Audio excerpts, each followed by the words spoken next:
Hi everyone, my name is Anna and I'm one of the Fast Track IELTS teachers. Today, I'm going to tackle the differences between the OET and the IELTS exam so that you can feel more prepared and able to make the decision on which test is best for you. So let's have a look. If you're a healthcare professional planning to work in an English-speaking country, you'll need to prove your English proficiency. Regulatory bodies like the GMC, NMC, and GPHC offer two test options: the OET, the Occupational English Test, and the IELTS, the International English Language Testing System. Choosing the right one can save you time, effort, and money. So we want to make sure that you make an informed decision. So what are these two tests all about? Well, the OET is designed specifically for healthcare professionals, meaning that everything you read, write, listen to, and speak about is related to medical scenarios. On the other hand, IELTS is a general English proficiency test used for education, migration, and employment. It's not focused on any specific profession. Also, IELTS comes in two versions: general training, which is used for work and migration, and academic, which is often required for university admissions and professional registration. Context is a major factor when choosing between OET and IELTS. OET is built around real-life healthcare situations, which means you'll be dealing with familiar scenarios. For example, in the writing section, you might draft a referral letter using case notes about a patient, while in the speaking section, you'll engage in role plays with patients.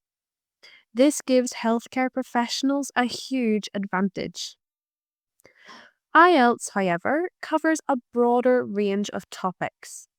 You might have to write an essay about climate change, technology, or art, and in the speaking section, you'll discuss everyday topics.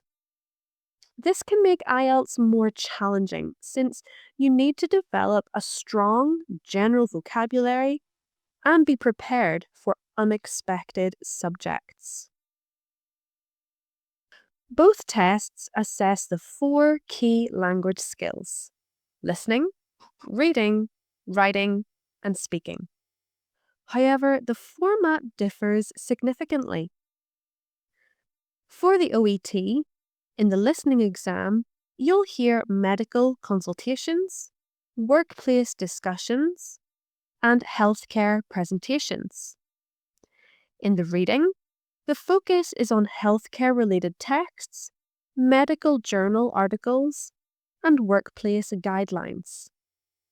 In the writing exam, you'll write a profession-specific letter, such as a referral or maybe a discharge letter. And in the speaking exam, you'll engage in role plays with a patient which simulate real healthcare interactions. In contrast, IELTS will cover more general topics, as we said earlier.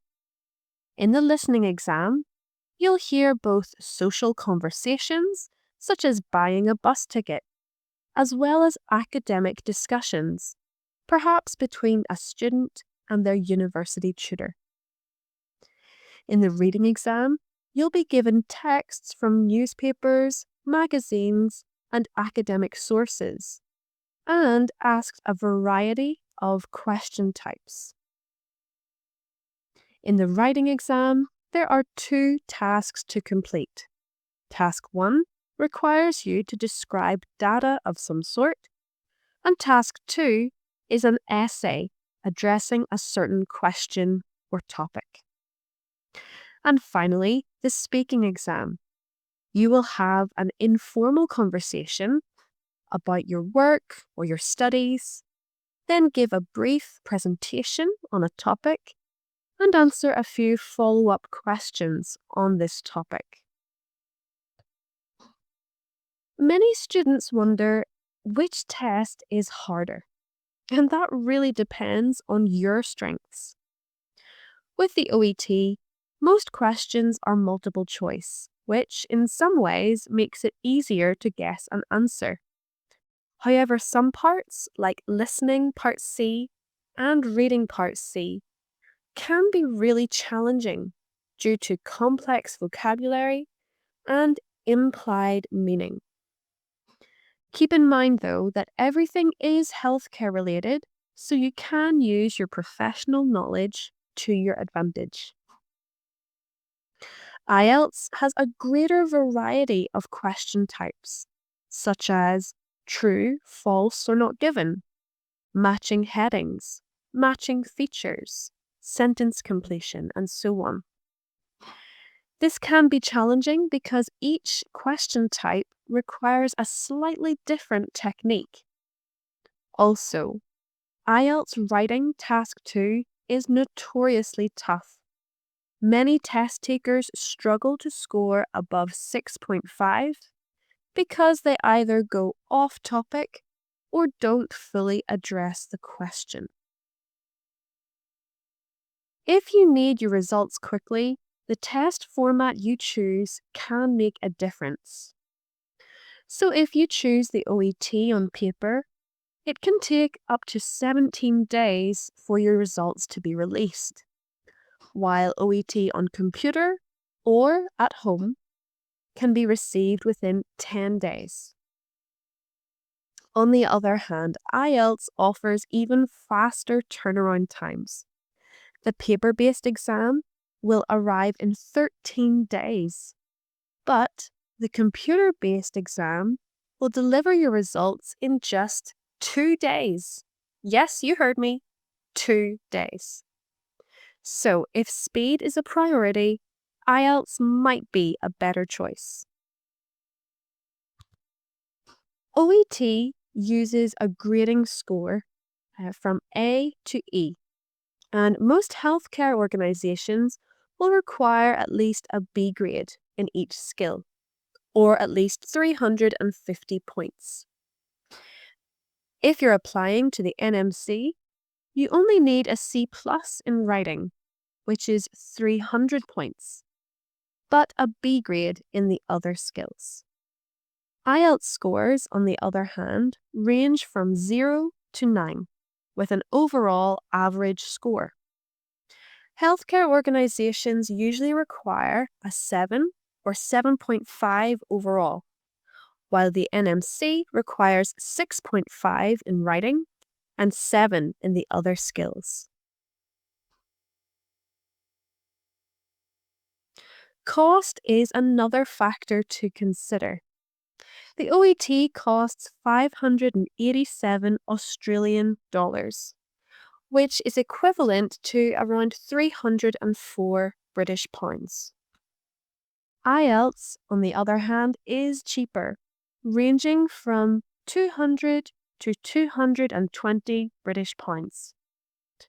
So again, if budget is a concern, IELTS might be the more economical choice. So to summarize, which test should you take? Well, here is a quick recap. OET is ideal for healthcare professionals because it uses medical language and familiar workplace scenarios. The vocabulary is focused, and you can put your professional experience to use.